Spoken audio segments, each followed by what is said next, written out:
In the year 1972, David Morrell released his popular book, First Blood. Then the movie went through a decade of production hell where the character was rewritten to be the hero instead of a psychotic killer. He killed a police officer, for Christ's sake! One of my sources on this show is a well-sourced article from the American Film Institute, which starts off, one of the major stumbling blocks in the development process was the book's ending, in which the character, John Rambo, dies. What? He dies? Also, the book character is just named Rambo. Just Rambo. John J.? John Rambo only exists in the movies, a distinction which I will be neurotically obsessing over for the next few hours, if we're lucky. My other main source is the behind-the-scenes video called Drawing First Blood. We're dealing with somebody who had a complete mental breakdown as a result of his experience in Vietnam. Editing this video is giving me a mental breakdown.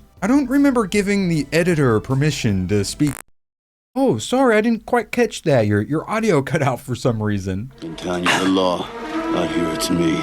In the book, he's an absolute sociopath from page 1. And that's problemo numero uno for turning Rambo into the hero. Now, we're going to make you a little bit more presentable for your courtroom appearance. We were basically breaking a little bit of new ground. It was the first time, I think, that we had this kind of like super soldier now declare war with high-tech weapons on his own country. Yes, a super soldier declaring war on not only a small town, but his entire country. I think it is reasonable to say that's a tad bit antagonistic. Your mom's antagonistic. I'm a ball. We've seen, renegades this and renegades that, the anti-hero, but not to this degree and not with this kind of lethal ability. Yes, an anti-hero to such a degree that he turns into the bad guy.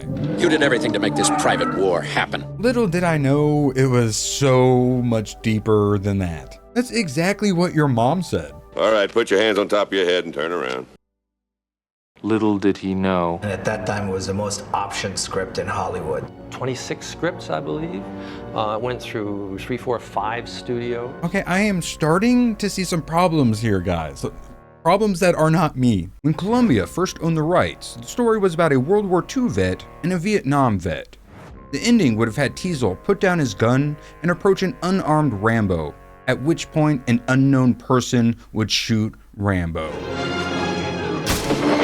Nice shot! An ending that I highly endorse because you got both characters being able to finish as heroes, but yet still get that tragic ending. He's out of line, but he's right.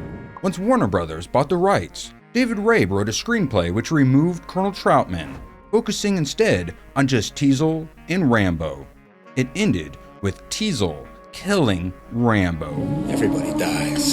But Al Pacino thought the script was too extreme. Yes, you heard that correctly. Saint Al Pacino. I buried those cockroaches! Other potential duos were Robert De Niro and Clint Eastwood. Oh man, could you freaking imagine? You talking to me? You're under arrest.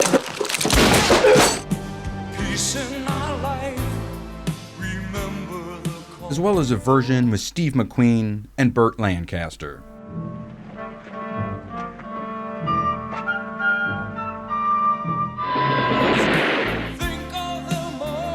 Eventually, William Sackheim co-wrote a screenplay with Michael Kozel, and that script is what became the basis for the movie. They'd hoped to cast John Travolta and Gene Hackman as the stars.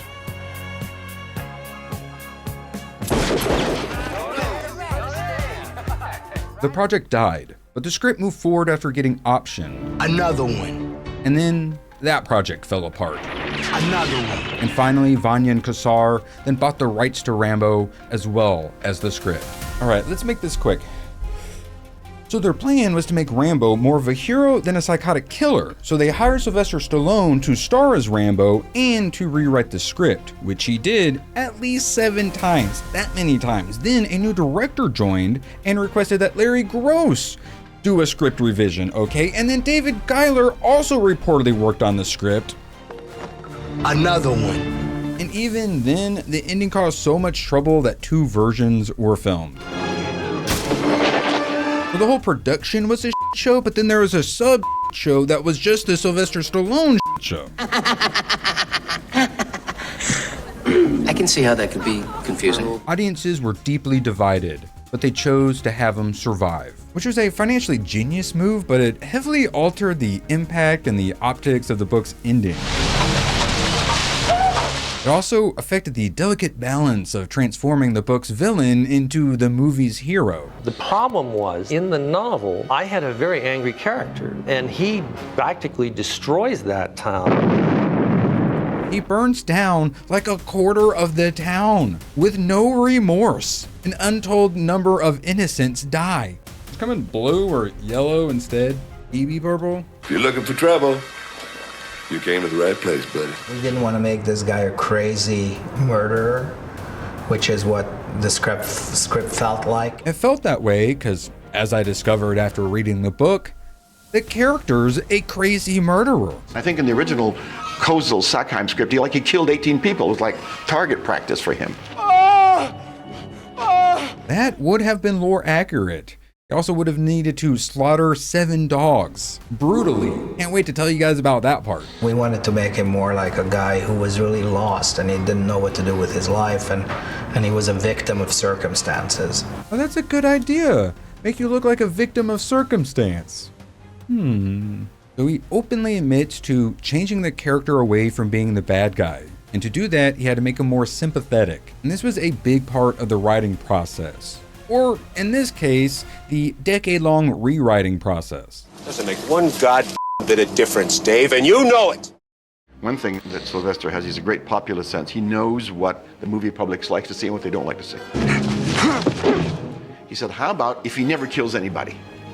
I said, oh, that's great. That's wonderful. He maims them. He puts them out of action. People think it's too violent. If you look at it, he never kills a single human being. Sly understood that the audience wanted a hero, and he's right. Think about what you're doing. I thought the story of the book was better, but honestly a bit too dark for a movie. He killed 18 people. And Stallone understood that the audience just wanted to be able to happily cheer for a hero while eating popcorn.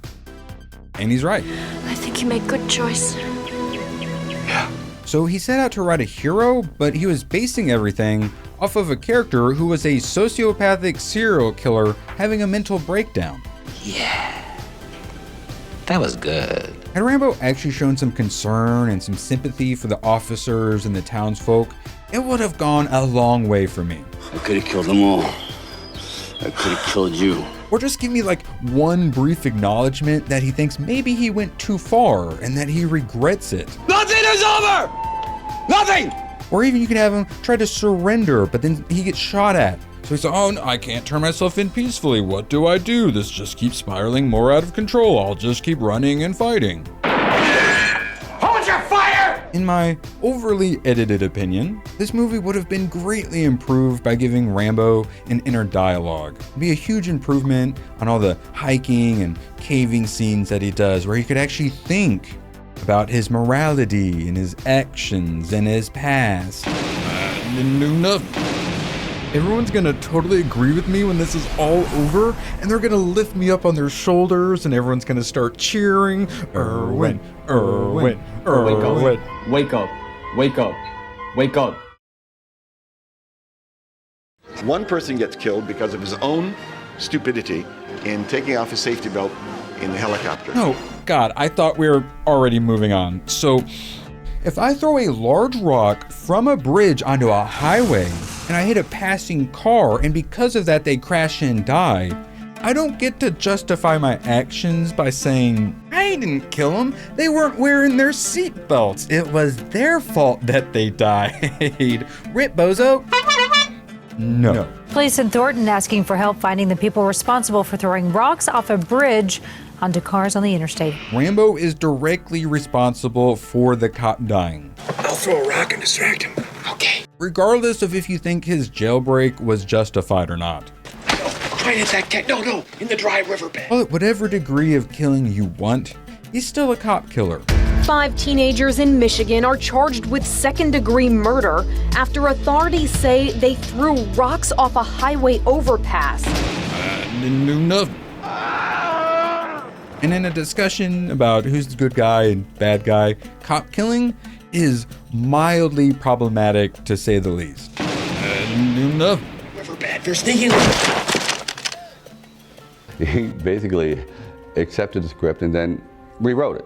And not a bad, it did a good job, but it wasn't what we had agreed to do. So it seems like Sly was trying to turn Rambo into the hero, while others were trying to make him more like the character from the book. And that jostling back and forth between hero and villain, changing the character dramatically in some ways, but not others, created a character with just too many contradictory parts. Part hero, part serial killer. Well, I've read the case files, have you? I didn't do nothing.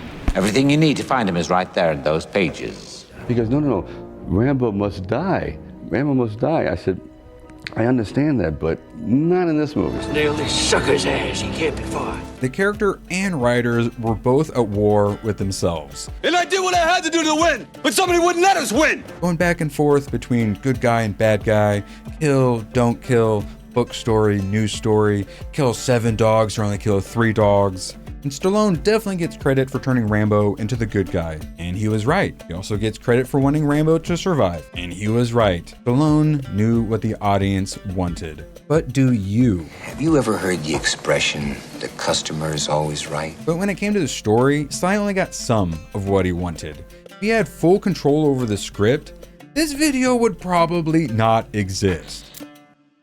And a friendly reminder, f*** you, Leon. It's an accident. It's an accident. That the trigger, it's sensitive.